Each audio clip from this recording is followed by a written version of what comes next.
The advice and opinions expressed by the host of Autism Live and her guests are meant solely as suggestion and should not be in any way construed as child-specific advice. Any choices you make in determining your child's treatment are completely at your own discretion.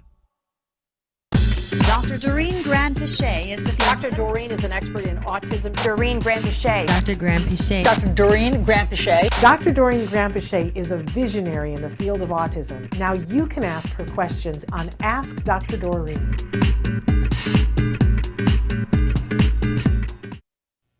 Good morning and welcome to Ask Dr. Doreen. Look who we have in the studio this morning. We're live. It is the Tuesday before Thanksgiving. I have no idea what, it's the 22nd Is of it November. already? Yeah. Yes. I've lost all track of the days at this point, you guys. But we have Dr. Granpeesheh in the studio. Good morning. Good morning, Shannon. You're at Good the morning, top of my everyone. grateful list this week. Oh my gosh, I'm so glad to be back. Yes. It's been such a whirlwind since I think sometime in October. Yes, yes. Yeah, we've done a lot. So much has happened since then. We've done a lot. Yes. I don't know if, since I haven't been back, I don't know if our viewers, you talked about our events. We talked a little and we showed some clips from it, but we didn't really. I think I was waiting for you to come back. It was an amazing, for those of you who don't remember, because it's been a minute. Yes. The All Ghouls Gala, the first annual All Ghouls Gala, was held that last Saturday in October. Tell them what the benefit was for. It was for ACT Today, or Autism Care Today, and we were sponsoring specifically a group of children whose parents had written in and asked for grants. And of course it was a huge Halloween event, and you know, as I had thought, a lot of people out there are like me and they enjoy dressing up. Yes. So it was a pretty big event, and Yes. we had pretty good coverage and really good sponsorship, and I think it was a great success. I will never do it at my house again because that's impossible.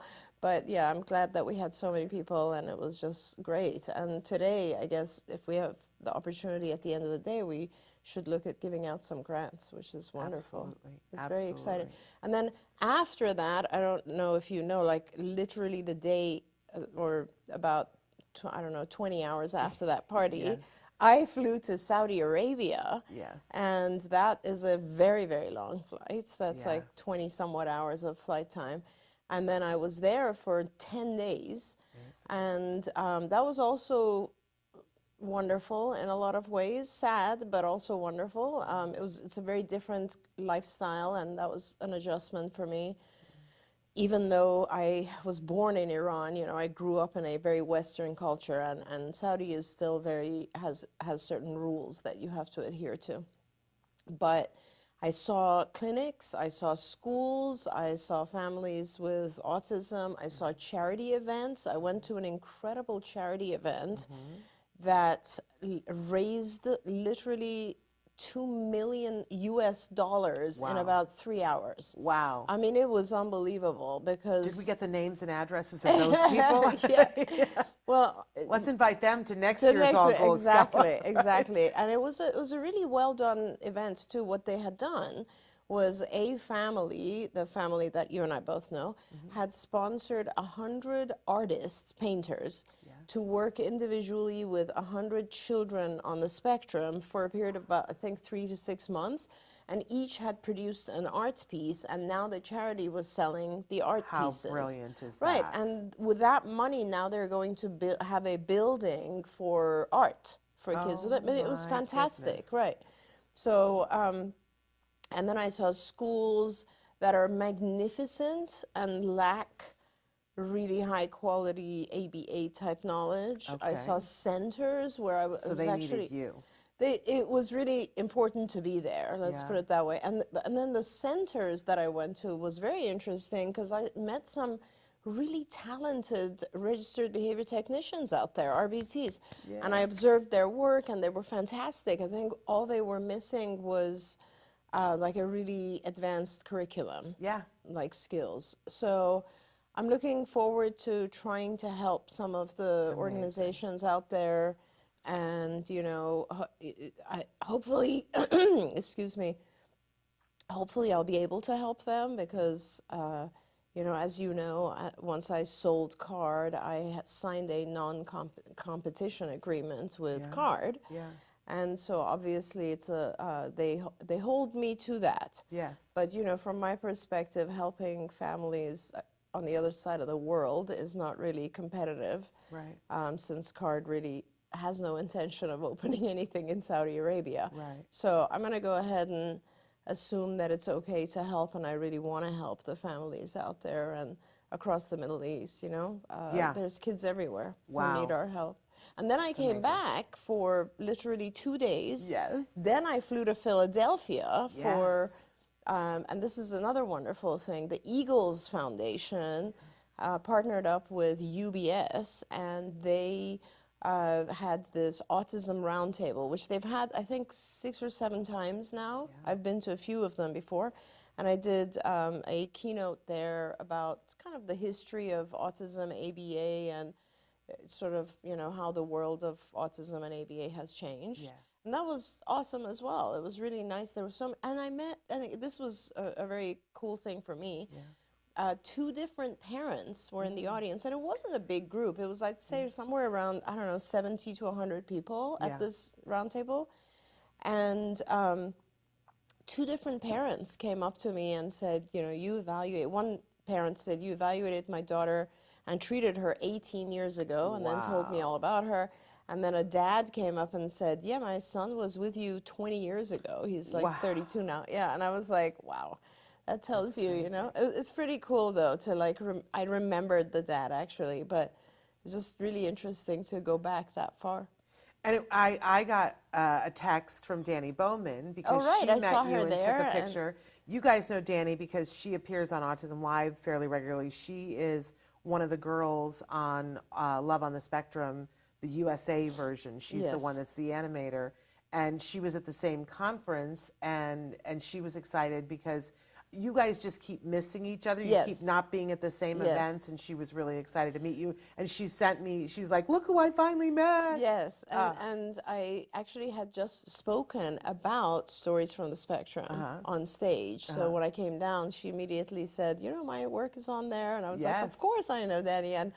And she is so beautiful. Isn't she? Like, in stunningly so many beautiful. ways, like inside and outside, like just gorgeous. And talented, too. I didn't want to leave. She caught me right when I was leaving because I had to catch a flight, but I didn't want to leave after I had met her. Well, we'll have to get you guys together That more was often. lovely, yeah.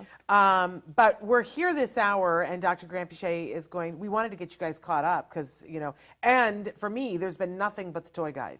Nothing but the toy guide. It's been Toy Guide 24/7. I abandoned you with that this year. No. It's been so much fun, but the toy guide is live now. So for those of you who have been waiting for the toy guide, it's live right now. Go to autismnetwork.com.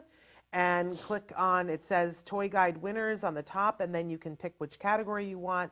The toys are all there. We love feedback from you guys. There is, now if you look at it on mobile, it's slightly different, but there is always a button. It's underneath the toy. So it's the toy, it's what award it won, the toy, a picture of it, a description, what we say about it, and then there is the button that if you push the button, it will take you to a site where you can purchase the toy. That is separate from us, but you guys had asked for that, and we wanted to make it convenient for you. So that is there. When you're doing it on mobile, just make sure, because it was a little confusing for me this morning. We might need to look at moving that, because where to buy it is right above the next toy. So just know that it's the one above that you'll see when you click on it. You'll go, wait a second. And just send us a link in case we want to announce. Well, let's do that. Which is autismnetwork.com and then slash toy guide. Toy guide. There you So go. very simple. So you can find it there. Yep. We hope that you guys will check it out. There are so many different categories. We did sort of age categories. So there's a baby toddler category. There is the preschool category, the school aged, then teen tween, adult, and then a caregiver section. And then within each one of those, there's 16 different awards. Oh, so there's my one gosh. that's for motor skills, there's one for language skills, there's one for social skills, there's the top toy, there's the oldie but goodie, a puzzle toy, a book. I love all the books we chose.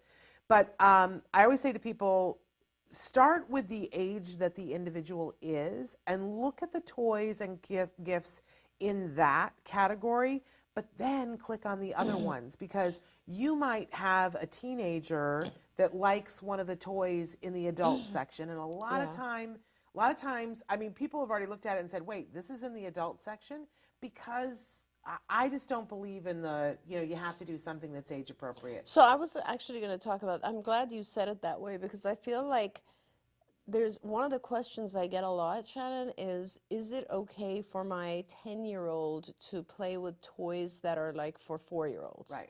And that's kind of an interesting question in itself. And I would say, toys have two purposes, I think. One is just recreation. They're fun. Yep. They're reward. They're reinforcer. And the other is they also mediate interaction with others, okay?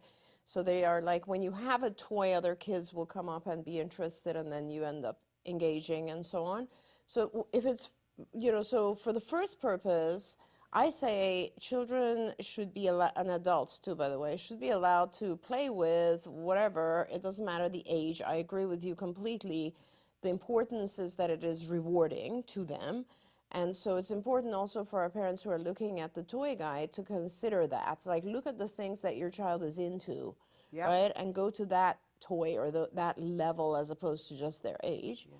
But for social purposes, I think it's also important for our kids to learn to play with the toys that are popular and age appropriate, because they draw other kids. Yep. And that's basically what you have to do, is a little bit of both. In fact, we added a category this year we've never done it before, but this year we added best video game. Oh, I love that. And we chose things in those age norm categories that are really mainstream, that are not bad, right, that are good games where they'll actually be building social skills in them for those video game winners. But you'll see that there are some things, and we sort of label and say this is a mainstream. Yes. Like there's a Yu-Gi-Oh! Trading game that's in there, and it's labeled this is a good mainstream when you're trying to get them to socialize with people in their age range. But thank you for being one of the experts because just yesterday somebody was saying something about, well, my 21-year-old wants to play with Thomas the Tank Engine. Yeah. And I said, you know what, they're 21. Yeah. Let it go. I just flew back from Texas, and on the plane I watched, Bullet Train? Yeah. And there's an adult male in Bullet Train that the whole movie, he talks about Thomas the Tank Engine. Oh, he does. Every single time something comes up, he compares it to Thomas, and he says, oh, you're like By the way, how amazing was Joey in there? Oh, she's so good. She's amazing. Joey King, who was one of the recipients of a award that we gave at the event. That's right. Oh, she's amazing. She is. It's on my list. I want to watch her as the princess, where she just like leaps all over the place and beats the crud out of all these men. It's incredible. She's Joey. If you guys don't know, she's been somebody who's been a supporter of Autism Care Today since she was this little. Yes. I mean, you could carry her around in your pocket. She was so little. And she was always so lovely, like even when she was a little child, she was always so gracious and yeah, so I was very happy that we were able to give her an award. I found out part of the secret of that because she would be little and she would be on the red carpet and she would be speaking very eloquently and intelligently about how people on the spectrum are amazing, and she would always say, one of my best friends is someone who's on the spectrum and she is fabulous and she is wonderful. Well, I didn't know who that best friend was. Chelsea Darnell. No way. Yes, wow. I did not know that. So, That's and then when I found that out, I was like, well, that all makes sense. Totally makes sense. She was around someone her whole life and had that opportunity to see what that was. So, she's been out there since she was little trying to tear down the stigma of, hey, we're all cool. Let's all be together on this. Okay, we got a lot of questions coming in, and we have other questions. Our first question that we were going to start with today, do we even want to go there, or do we want to start taking live? Sure. Our first question that we were going to talk about today is, because you guys have written this in droves in lots of different ways, but how do I teach creativity? Okay, right, or imagination. That was the word. So, and thanks for kind of jogging my memory, because that's such a broad topic.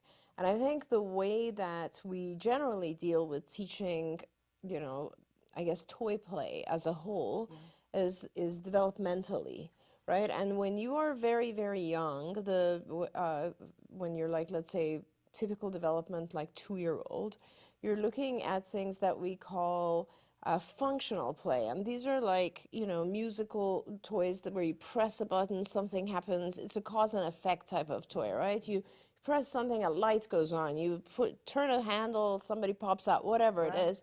So cause and effect type toys. And so you want to start there because those are intrinsically rewarding in a sense because the child does something and they immediately get a response.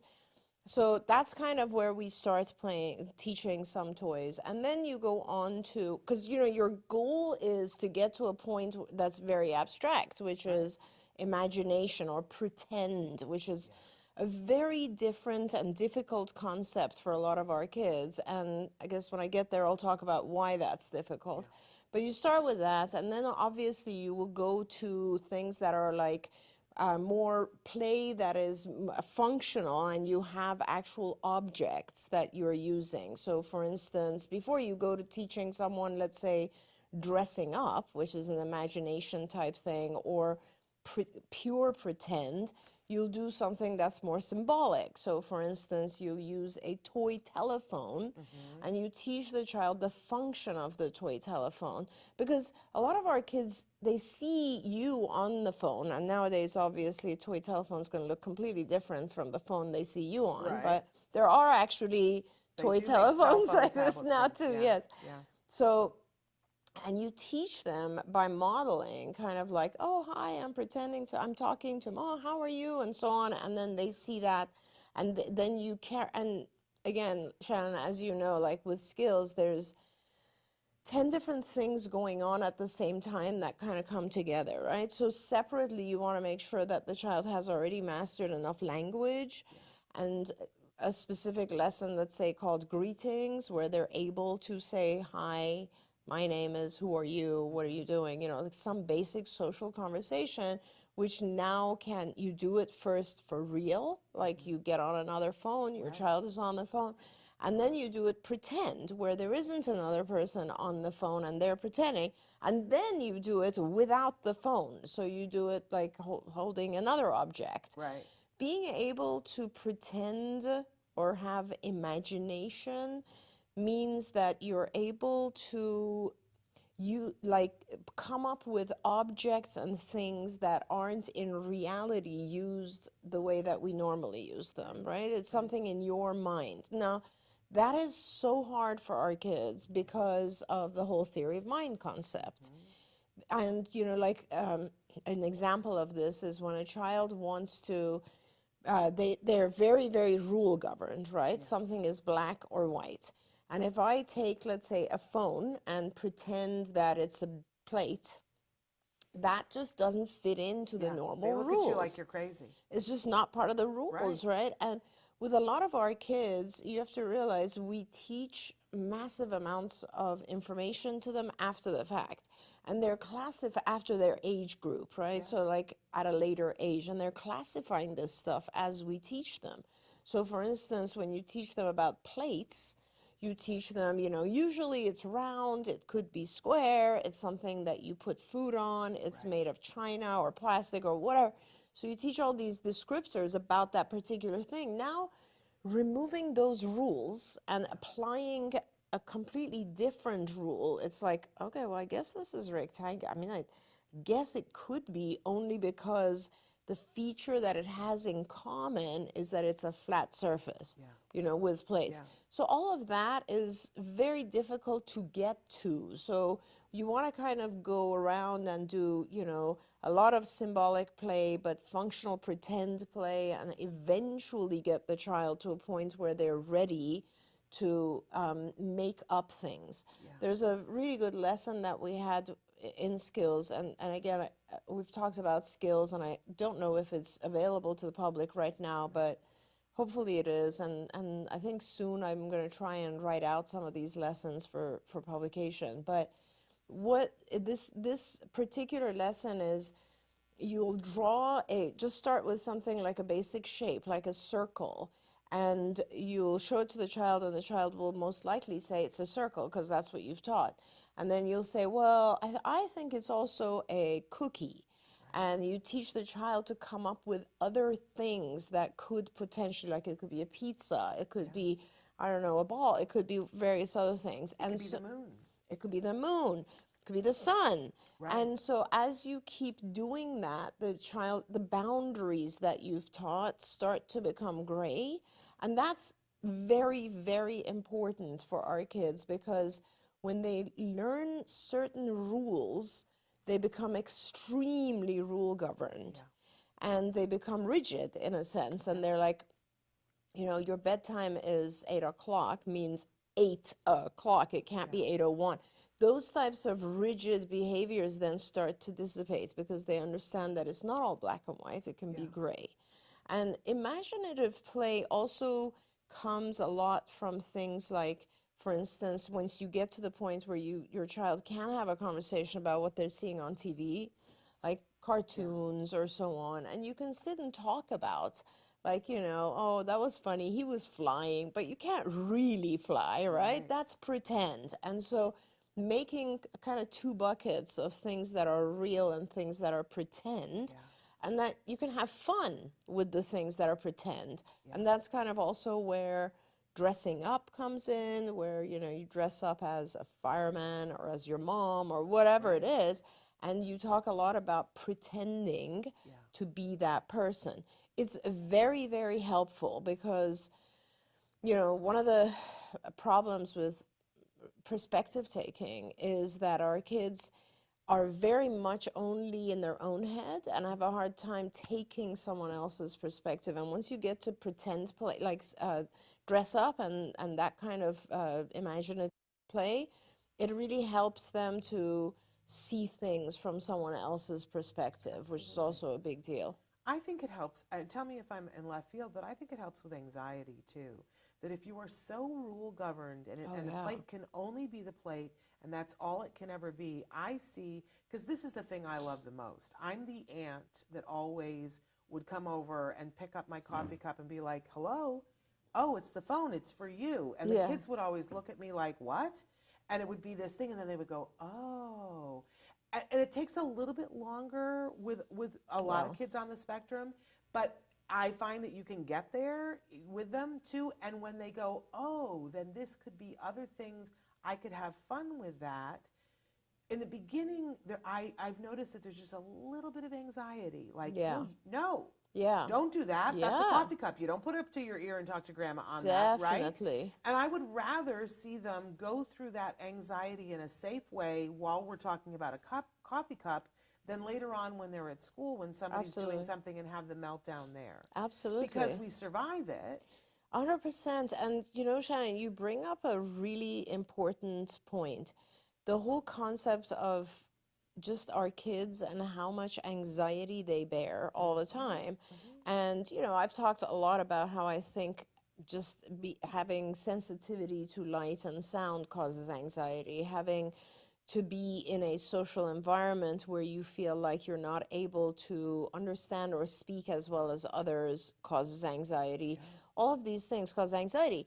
Now, one industry as a whole, where I think a lot of people who flourish in that industry come from a place of anxiety, is acting.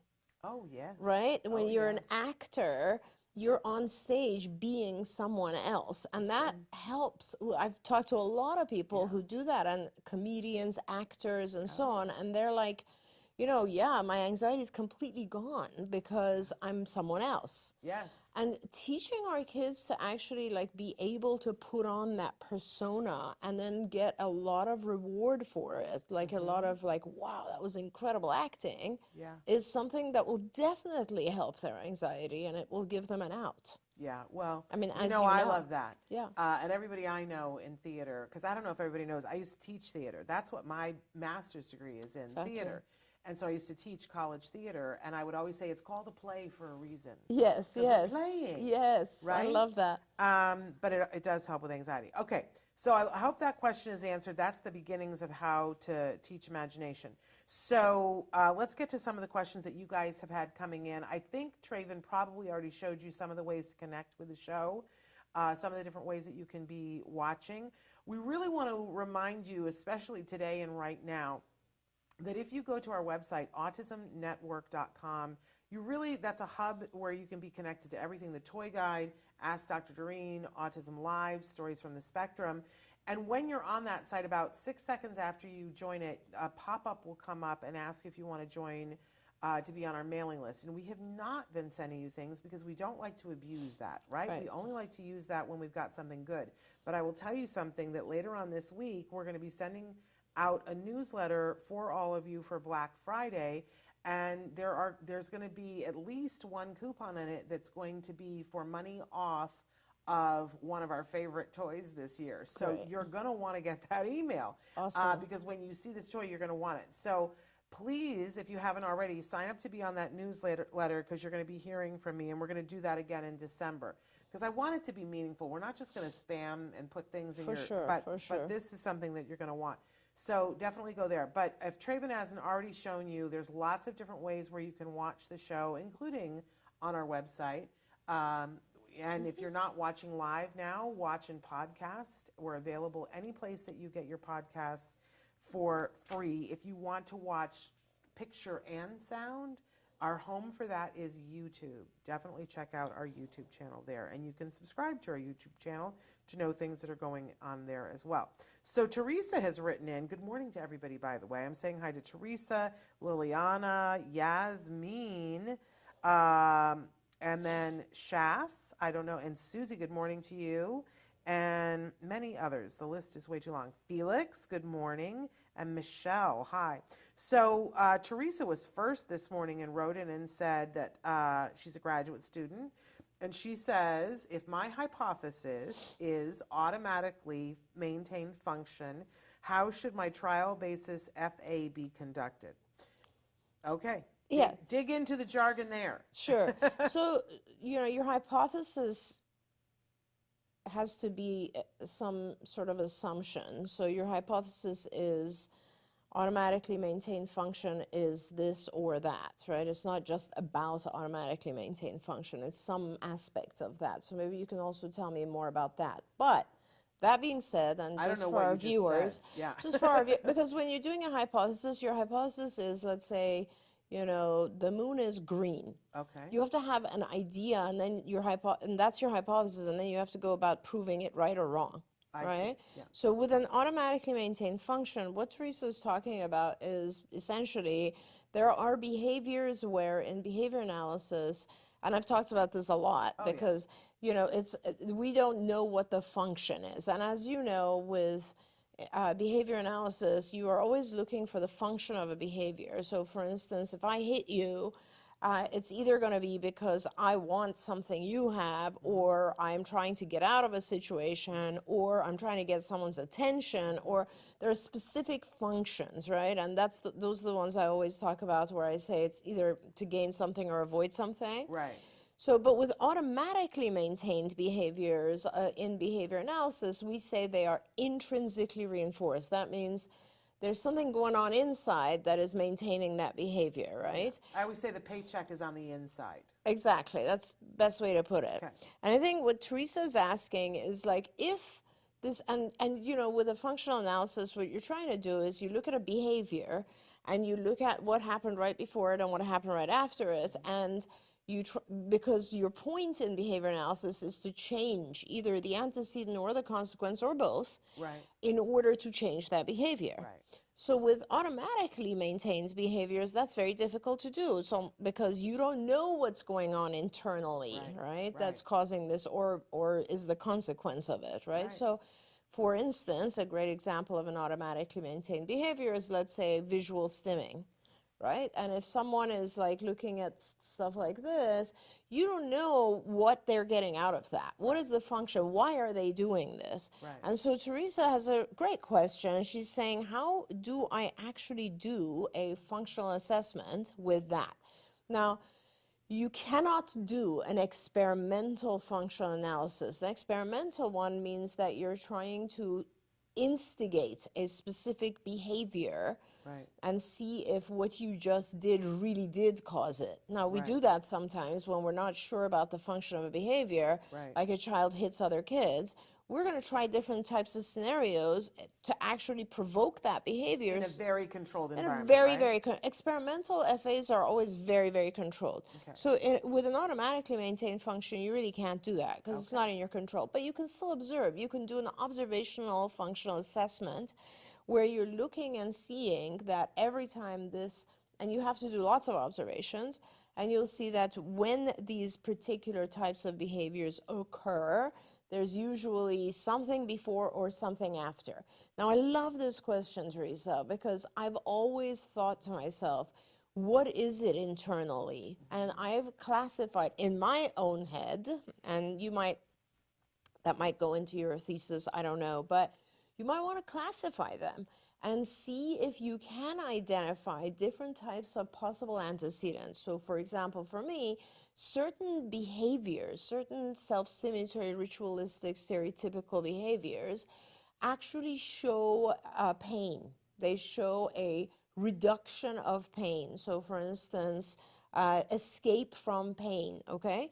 And those would be things like when you see a child who's body rocking, but they body rock against something, like against the counter, against the stool or arm of a chair, something like that, where they're actually putting pressure on their stomach. Another thing with body rocking, which is very interesting, and you can read about this, is that when you do this motion, you are activating the parasympathetic nervous system, which is calming, it's soothing. This is why we have rocking chairs. And rocking chairs move back and forth in that motion. So if a child or an adult is doing a lot of this, you can be pretty sure that they are enjoying the activation of the parasympathetic. Yeah. And so they're seeking that, right? If I was very, let's say, anxious or irritable or whatever, and someone told me, hey, do this, it's just like when we sit down and do meditation, right? Why do we do meditation? We do it to calm ourselves. And so this could very likely be a way to calm. So that kind of answers your question. The function is to produce calmness, right? So that's one. Other things like visual self-stimulatory behaviors, as you know, of course, there's a lot going on with the vision, the input of visual stimuli for our kids, right? Sometimes you have children who have a great difficulty focusing on one object. Sometimes you have children who seek out looking at shadows or looking at patterns just because the patterns help organize things for them. Or, you know, it's one of the symptoms of autism is sensory dysregulation. And I wonder often if these types of behaviors that involve visual self-stimulatory behaviors that we currently consider to be automatically maintained are just part of producing some form of sensory regulation for ourselves, right? It helps the child produce. A lot of times I think our kids have like no proprioceptive sense at all, like they don't know their body in space. And these types of things often perhaps are allowing them to kind of have a border around themselves or give them some sense of security. Now, here's the last one, and then I'll let your imagination go with it. But what I've noticed a lot of times, like you look at some of our self-stimulatory behaviors with our kids, they're very, very much similar to obsessive-compulsive behaviors. So, for instance, lining up objects, hoarding, holding two things together, putting things in a perfect order. Those types of things, those are OCD. Those are obsessive-compulsive behaviors. For me, I became a behavior analyst after I was a clinical psychologist. So I always, when I saw those things, I was like, this is OCD. This is like exactly what OCD is. And OCD, don't forget, the compulsions in obsessive compulsiveness are a result of anxiety. We think our hands are dirty, that's the obsession, and then the compulsion is washing. The compulsion gets control over the obsession. So that could very well be as well. Our kids maybe, because of the way they see the world, right? It's very disorganized, very floating in air. There's no floor or walls. Everything is all over the place visually. So perhaps what they're trying to do is organize things and keep control over it in some way. So those are the types of things: a reduction of pain, reduction of anxiety, regulation of sensory inputs. There's a lot of things like that that could serve as the possible function. All you can do, though, in order to do an actual FA is by observation when it occurs. You cannot instigate it. Her further question was, and you sort of already may have answered this, and what should I consider when collecting ABC data Yeah, prior? so obviously the consequential data, you will just observe behavior, and you're looking at, has anything changed with behavior? You always want to look at the normal stuff as well, obviously. There could be dual functions. Somebody could be giving attention when they do self-stimulatory types of behavior, all those. But at the same time, I would go further back in the antecedent collection of data, and I would look at things like, do these behaviors occur more when the child isn't sleeping? Do they occur more in specific settings, which are causing anxiety? Do they occur more, let's say, when the child has had, some specific foods to eat that are causing them distress? Those types of things. So think outside the box when you're looking for the antecedents. There you go. Yasmin has said, hello, I would like some help with my son. He's 12 and has autism. He has anxiety about death every day, if not every other day, multiple times a day. He would say, I don't want to die, or I don't want to break, which is also the same thing. He also says he doesn't want anyone to die. He also says he doesn't want to grow up and that he wants to stay small forever, and that he is on medication, 50 milligrams of sertraline. Certainly. So, this is a hard one, Yasmin, only because... She did write more. Do you want to hear it? Yeah, because I just don't know enough about his functioning. He sometimes gets frustrated and hits his head or bites his hands, and then he says, I'm sorry, I just feel frustrated sometimes, but he always wants me, teachers, or others to reassure him that he's not dying. I once tried telling him years ago that when we pass away, we can all be together with God. I think that's what caused his anxiety. Now I don't know how to respond to him, but I do reassure him that he's fine.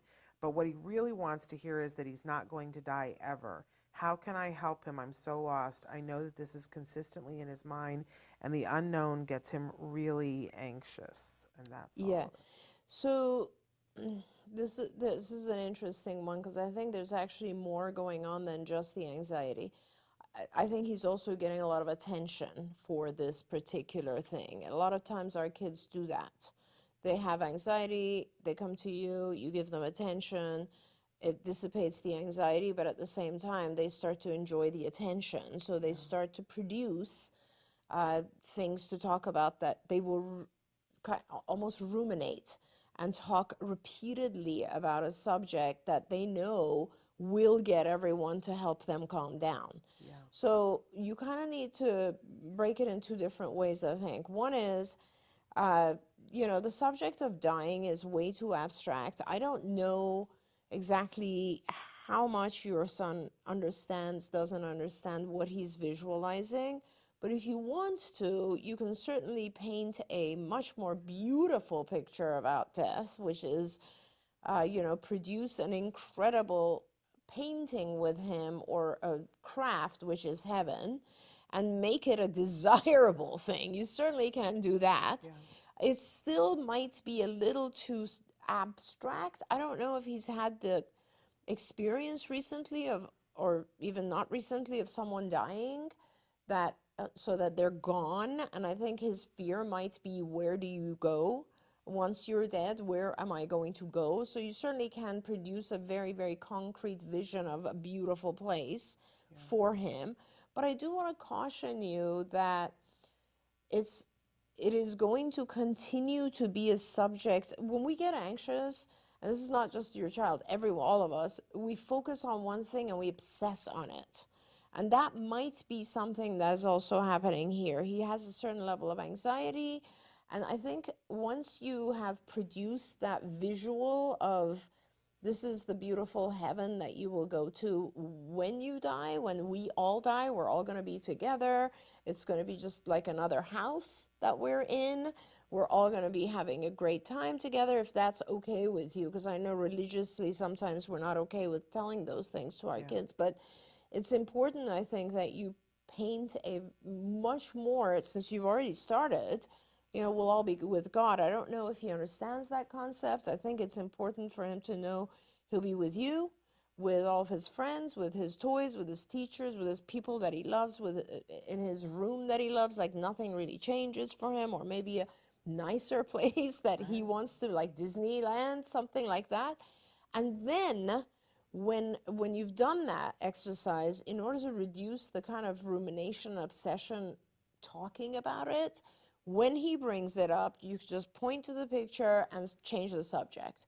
Because I think you need to start changing the subject, because it's become one of the ways that he interacts with you and his teachers and everybody, and you don't necessarily want that to be forever the only topic that he can talk about, right? Yeah. So that's kind of important as well. Now, I want to give you one other technique which I think will help with any kind of anxiety, and that's just, breathing exercises, visualization of very positive things.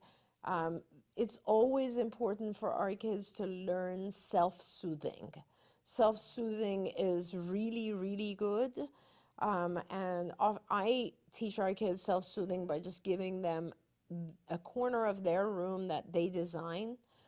You get a big, huge bean bag for them. If they like music, you give them sound deadening headphones.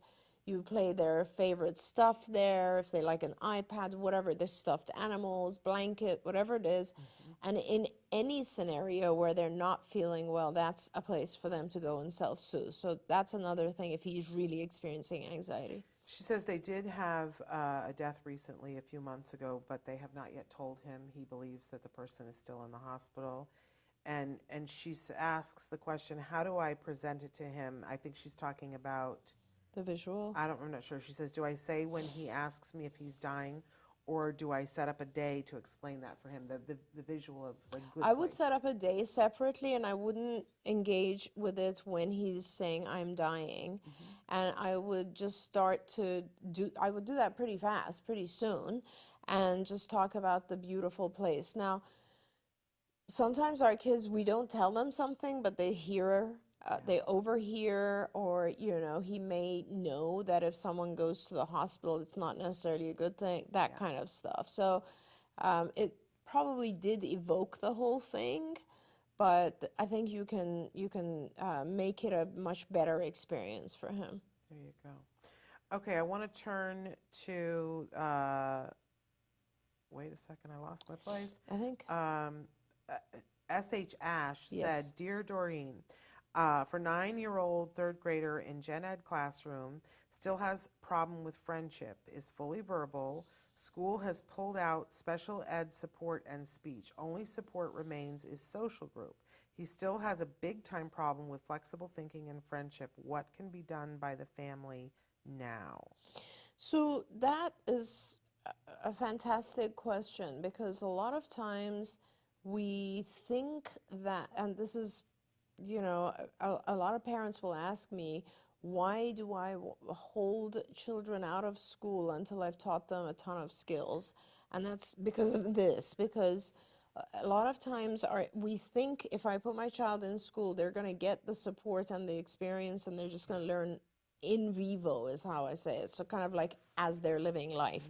And that doesn't usually happen, because there's a lot of feelings and anxiety and skill sets that are missing, and there's a lot of stuff. Let's be honest, the other kids aren't nice. 100%, Shannon. You're and absolutely that's not right. helpful. Totally right. That's and nobody ever thinks of that, and that's a big part of it. So you want to teach the skills that are necessary to be successful away from home, from school, and in a very positive environment. So you mentioned, for instance, flexible thinking and friendship, because those are two separate concepts. Let's talk about each one of those. Flexible thinking, easy to teach, because you take a bunch of stuff at home that usually would have a rule, and you make it upside down. You just take the rule and make it funky. Whether you're playing a board game and you say, well, now, today, You know, the person who wins is the one that loses all their cards, or the person who wins is the one that whatever. And you change the rules, right? Oh, we're supposed to do this, but today we're going to play it in a different way. That thing that I was talking about earlier with the drawings, like a lot of times you could just take something, and that helps flexible thinking as well, and saying, oh no, this isn't a cookie, this is a piece of pizza, or this is whatever, a moon, or all those types of things. So changing rules, changing order. So let's say we wake up, we brush our teeth, and then we get dressed and we go, today we're going to do it different. So you do things in different ways, and you teach your child it's all good. All of everything can be done in a different way, right? So that's part of it. And also remember, the part that this is so today has turned out to be all about anxiety, which is kind of interesting.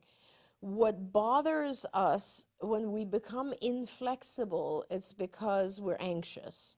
So inflexibility gives us control.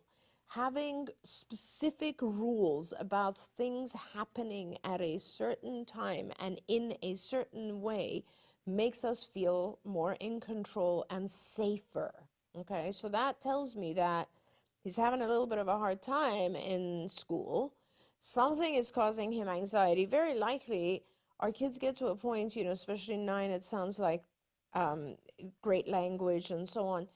It sounds like there's just some things that are difficult for him. My daughter, my beautiful Nikki, always used to have a ton of anxiety around PE, because she just wasn't very good physically with those types of things, you know, and she overcompensated and worked really, really hard at it. And she's like one of the most athletic people I know now. But when we're kids, there's always 1 or 2 subjects that we're just like, oh, I'm dreading that because I'm just going to be terrible at that. And so for a lot of our kids, it's just the experience of school. It's the experience of following rules and being with a bunch of other kids who are loud and unpredictable, and maybe the course content. I mean, things are harder for him. So remember that he might have anxiety, and that's why he's trying to be inflexible. Now, you can teach him flexibility, but what's going to help him most with the anxiety is capability. Teaching him, giving him tutoring on whatever it might be. That's the better he is with things, the more self-confident he will be in school. Okay, so that's a really important thing. Friendship, that's, you know, I could talk about that for the remaining 20 minutes of the show or 10 minutes of the show.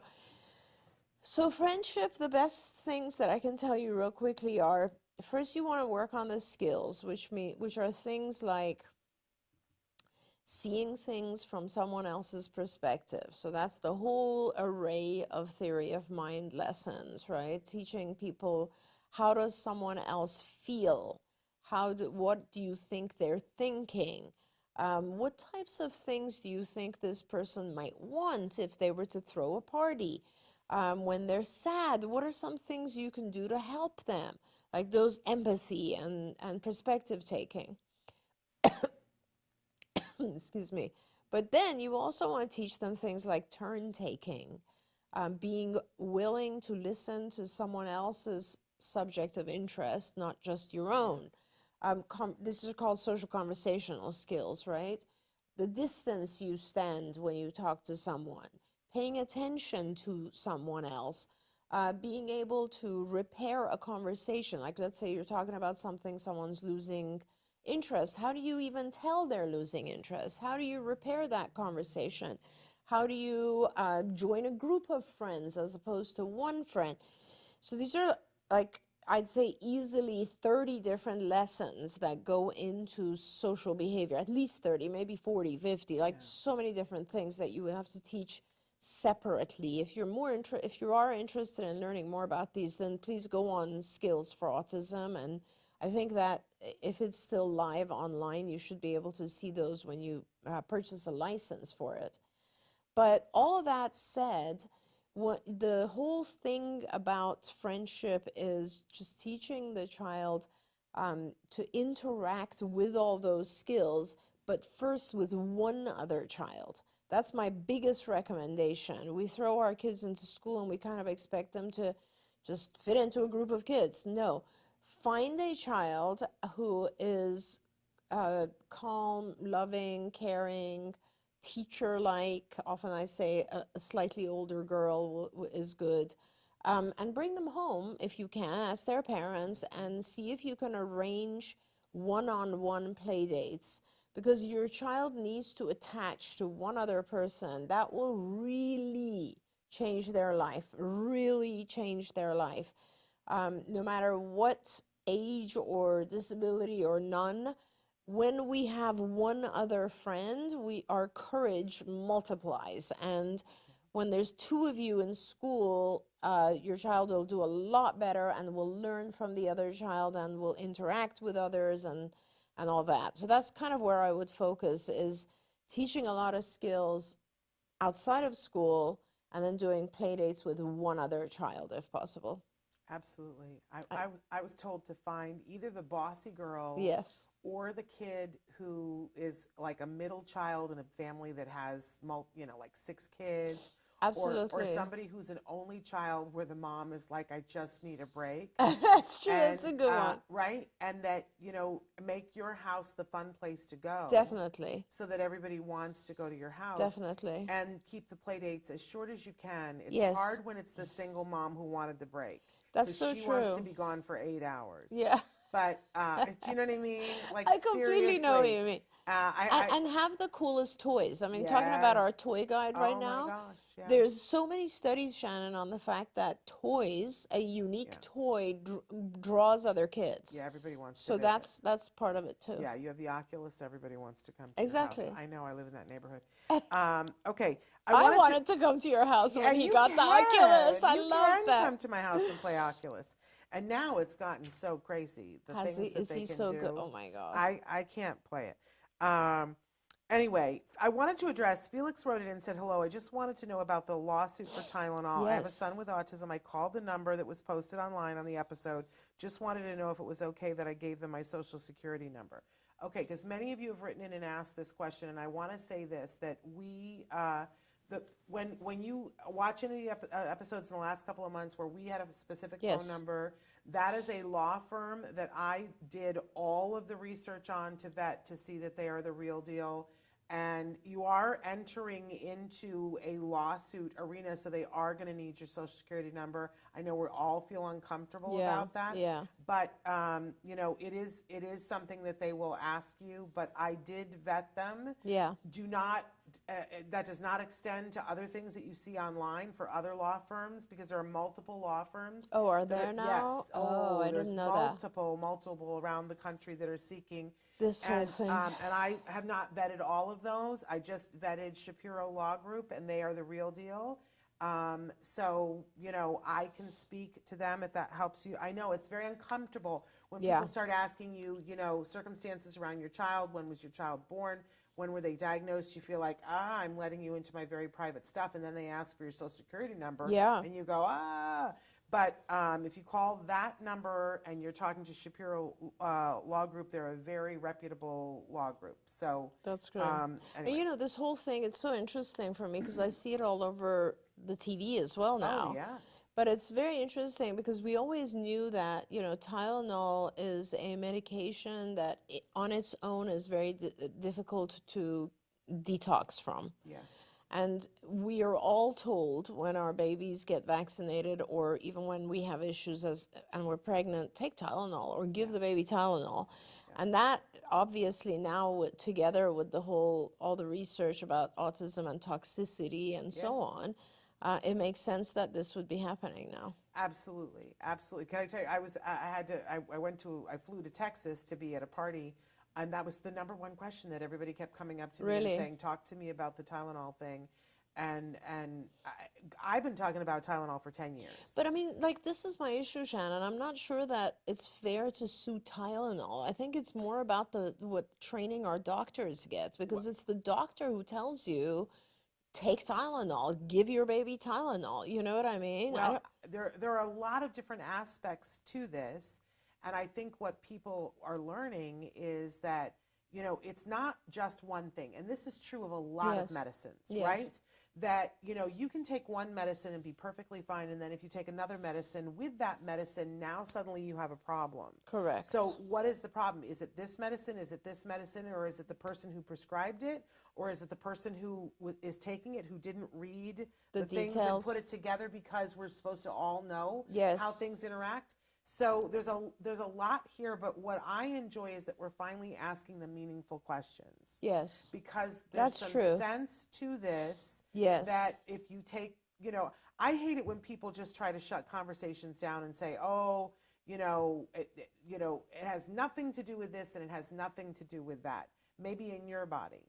Yeah. But, Yeah. you know, people react differently to different things. I'm glad that we're looking at things, and this is coming about because a study that was done by the NIH. Yes, absolutely So right. it's very reputable. There is more work that needs to be done, but there is a question mark here. Mm-hmm. And the question mark is, what, you know, if you are the manufacturer of something, what did you know? When did you know? Yeah. That's a very important question. Yeah. Yeah.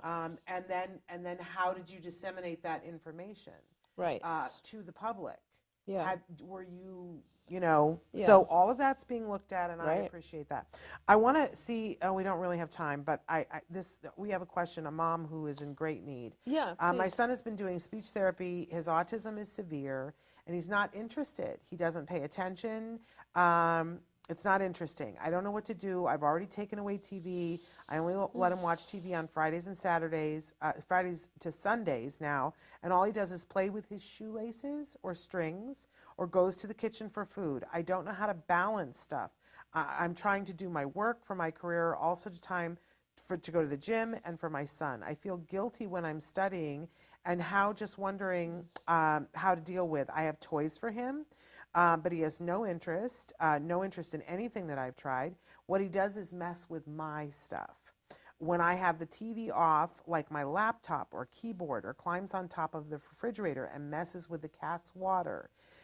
He's 6 years old. He's not yet potty trained because she says that she's tried. It's very difficult. He will fall asleep sometimes between 8 to 10 p.m., and then he wakes up sometimes between 3 to 4 a.m. in the morning. So many noises and screaming. I'm tired in the morning for work at 6 a.m. because he stays awake, and she says, please help me. There's a lot. Yeah, there's going a on. lot. There's a lot, and I'm going to help you right now, but I don't think that you can manage all of it by yourself. I think you need help, and it sounds like you're on your own. I don't know if there's a partner, a spouse in the picture. I'm not sure, but you really, and depending on where you are, there are easy ways to get help. So for instance, the number one thing, if you're in a state that provides social services like respite care, California does, for instance. I don't know what other states. Most states do. Most states it's a process. do. It's a process, but getting respite care is important, because that is, a person comes and just deals with whatever is there, takes care of your child while you get to go to the gym, do all the things you need to do. And that's really important. If you can afford it, hire a nanny to do that. It doesn't matter his age. But, and that aside, you should also be applying to your insurance to get ABA help, period. Doesn't matter the child's age, ABA is appropriate for any age, and you need some support. Now, even if you get the very minimum, which is, 10 hours a week, it's going to be very helpful, because they'll start to set some kind of rules around his behavior and set some contingencies in the house that will really help you. To begin with, the one thing I want you to understand is that toys are meant to be rewarding for most people, not all people. Some of our kids don't necessarily find great joy in toys that are for their age. They find joy in playing with shoelaces. It does not matter. You make a list. Those are all the things that are classified as rewards. And the list has nothing at all to do with what you and I might think. You might think ice cream is a reward, and your child might hate ice cream. It has nothing to do with what we think. That's our rewards, okay, the ones that are in our head. His rewards are the ones that he craves, the ones that he goes after, the ones that he tries to gain access to.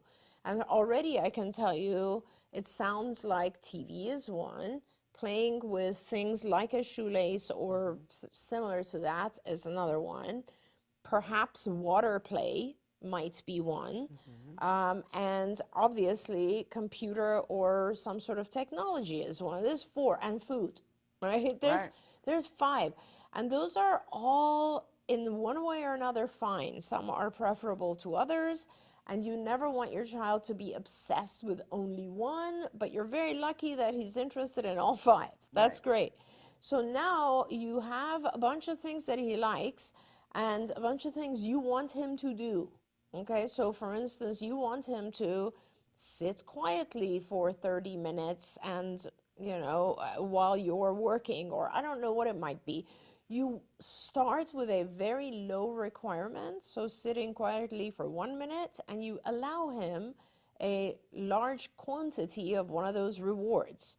And then gradually over time, you increase what you're requesting of him and you decrease the reward so that it's pretty normal. Like it would be very fine for him to have access to a iPad or a laptop or a computer or something for, let's say, 2 30 minutes or 2 hour-long sessions per day. It's not a big deal. That's a very normal thing.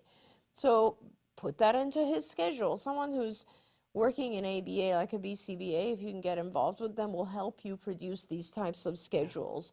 And I can see that we're over time, but everything you need to do has to do with using those rewards at the appropriate time and also giving him a schedule. Our kids get into trouble when they have nothing to do. And you need to have a schedule so that he's busy with that schedule. And every step of the schedule, he does something functional, adaptive, good, and he gets a reward for a period of time. He does something else, he gets a reward.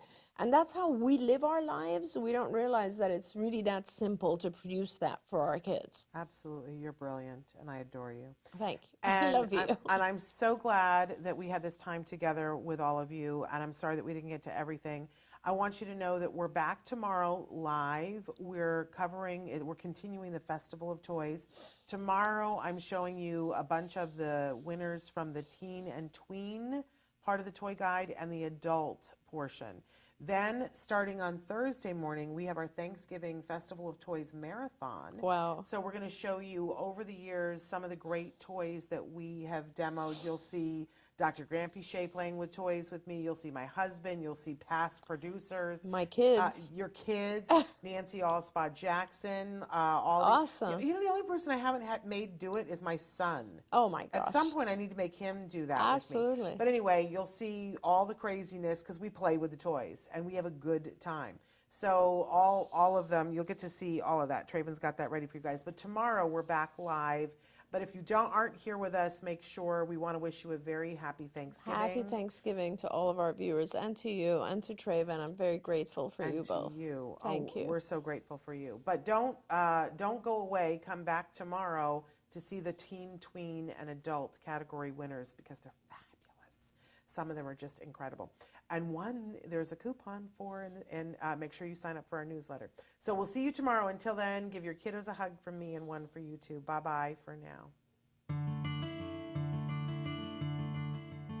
Don't forget, you can watch Ask Dr. Doreen live every Tuesday morning at 10 a.m. Pacific time. We hope to see you there.